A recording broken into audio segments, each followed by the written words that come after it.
So, Max, it's such a pleasure to be with you, and you're such an eminent scientist. I'd love to know, when, as a child, did you first get interested in science and climate? Well, thanks, Allison. And I think probably like every kid, I started off as a scientist, looking at the world around me, trying to figure out how it worked. And I think we all start that way.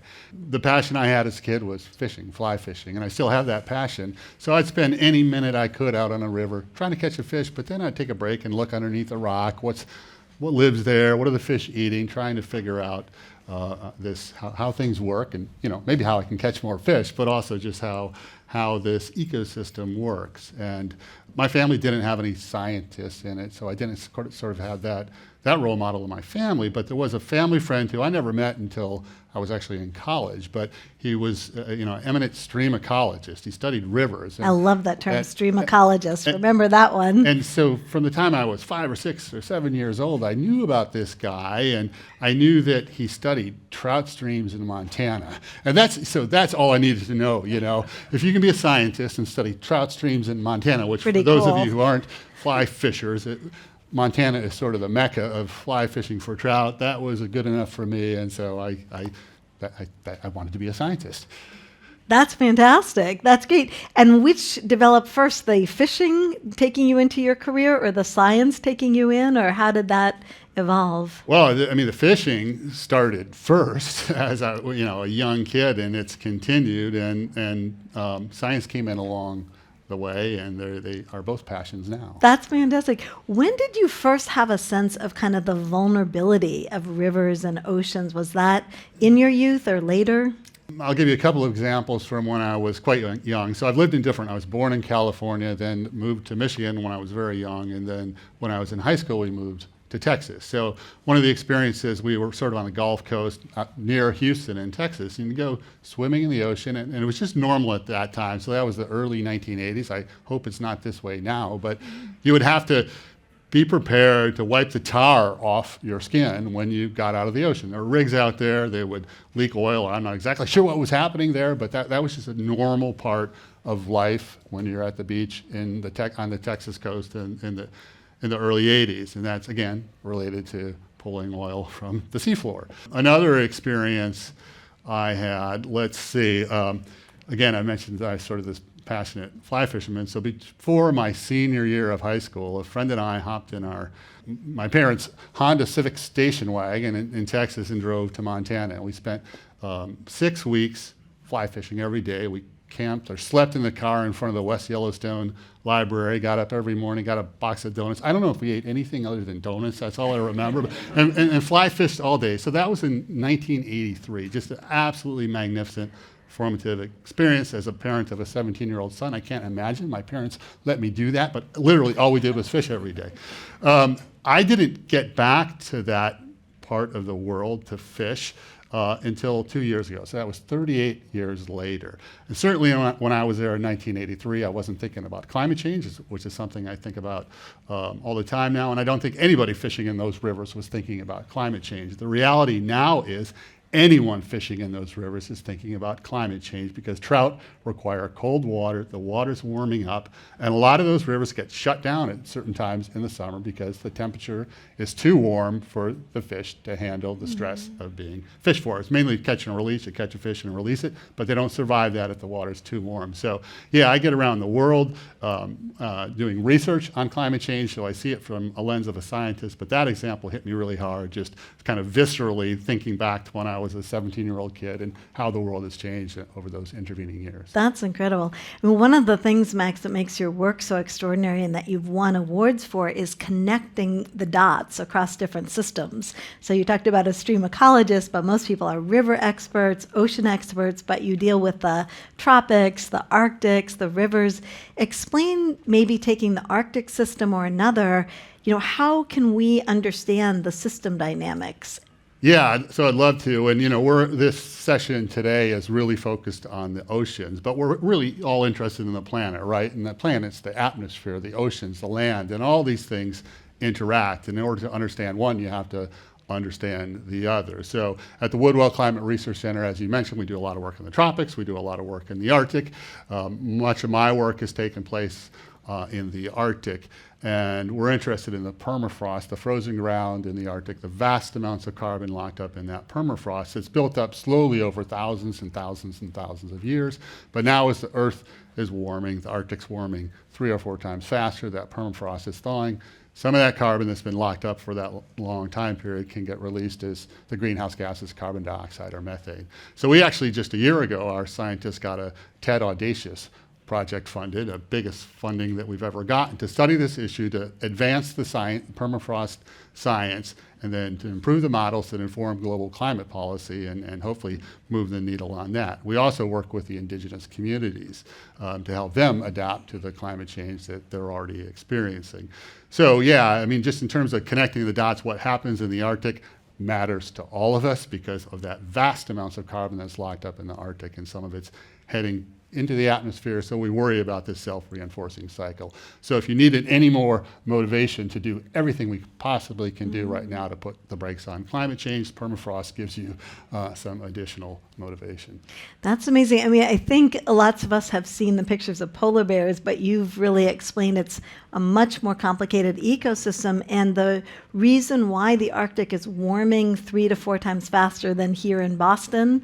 Yeah, it's a complicated story, but in the simplest sense, if you think of the Arctic as it should be, which is the ocean is covered in ice, mainly all covered in ice, a white surface. The land is, for most of the year, covered in snow. So when sunlight comes in and hits a white surface, the vast majority of it, whether it's ice or snow, reflects back out. As the Arctic's warming, the sea ice over the Arctic Ocean is shrinking. The snow on land is melting, so instead of this white surface, you're getting a blue ocean or a brown or a green land surface, which absorbs much more of the incoming sunlight, leading to amplified warming. That's amazing. I mean, I think it's extraordinary that the more I read your work and understand, you really get a sense that ice matters. We're not literate in ice. We don't track that as a metric, but obviously it's anyone can see that if that ice melts, the sea level rises, and I think 80% of communities are on coastal waters as we are. Does that affect where you put your house or where you think about living? And well, yeah, I wish I could put my house right on I live in Woods Hole. If I could put my house there, I'd probably like to, but I'm a little farther back, so I'm safe from climate change. But yeah, I mean, sea level is rising. It's rising because land ice is melting. It's rising because the oceans are warming. We can thank the oceans for, as you've heard in some of the earlier talks, for absorbing most of the heat that we've produced. But yeah, that sea level rise is certainly impacting people globally living in coastal areas. And yeah, those of us in Massachusetts or the folks on Cape Cod that could have a house right on the coast, they're going to be able to adapt to it. It might impact the value of their house, but they'll be all right. People in other parts of the world don't necessarily have that ability to adapt. So there's already lots of lives and livelihoods that are being lost to climate change, and that's going to accelerate as warming continues. And that would include many indigenous island communities. I think we've had the first islands have to move. Yeah, most definitely. I was on a panel a few years ago with a guy, Anot Tong, who was the past president of Kiribati. And, that hammers it home when your whole nation is very low-lying and a meter of sea level basically wipes out your country. So they and other, some of these low-lying island nations, they have to figure out, where are we going to go? I mean, it's these existential questions that are just, kind of blow you away. So I'm fascinated, Max, as a CEO and director of an NGO with a very broad remit that takes you from tropics to rainforests to the Arctic. How do you decide in a warming world that everyone's a little bit panicked about where to put your bets and your chess pieces and your scientists? How do you make those trade-offs and decide what are the most urgent problems? So, we're all about doing the sort of foundational science related to climate change and then connecting it to policy. So we're looking for the biggest levers to pull. Where can we have the biggest impact in terms of putting the brakes on climate change? Lots of our work, we've already spoken about the work in the Arctic. We do a lot of work in the Arctic. We do a lot of work on forests around the world, trying to understand how much carbon they contain, how that's changing over time. And we have lots of sort of focused research in critical parts of the world, not just the Arctic, but the Amazon. So we've been active in the Amazon since we started in 1985. We have a lot of scientists down there trying to figure out how to slam the brakes on deforestation. That's an absolutely essential thing that we need to do if we're going to solve this climate crisis. Like we've heard about the carbon sequestration in the oceans, incredibly important. The carbon sequestration on land is also important. Trees contain about 500 billion tons of carbon. We need to keep that carbon in the trees and out of the atmosphere.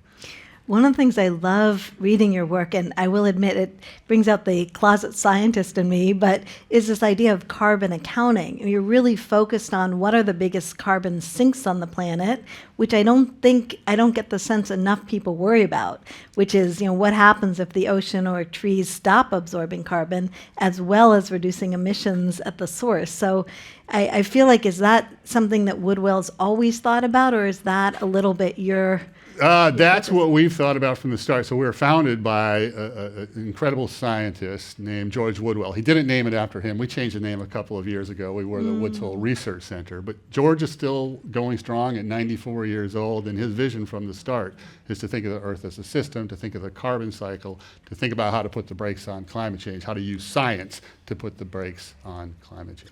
So one last question I would love to hear, and I'm sure people will come up with others afterwards, but I would love to know, as someone who's worked in this area, done a lot of fly fishing, looked at a lot of different solutions, which solutions in the short term and long term most inspire you? And if you could have people in the audience put their money down, what would you like to see people focus on?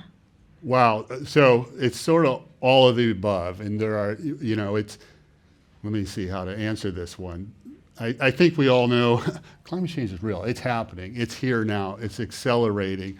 We're still using more and more energy. So last year we emitted more carbon from fossil fuel use than we've ever done before. We need to get off fossil fuels. We need to ramp up renewables. So we need to protect forests. We need to protect the ocean. We need to figure out other approaches for pulling carbon out of the atmosphere. So it's not enough to eliminate or to dramatically reduce the emissions.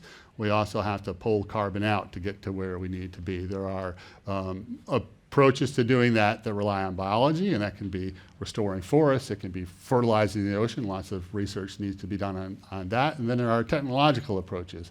Developing machines to pull carbon out of the atmosphere. Those exist on a sort of a very small scale.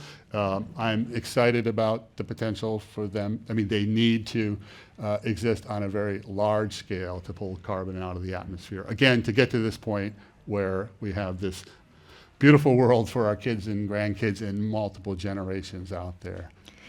Eliminate emissions.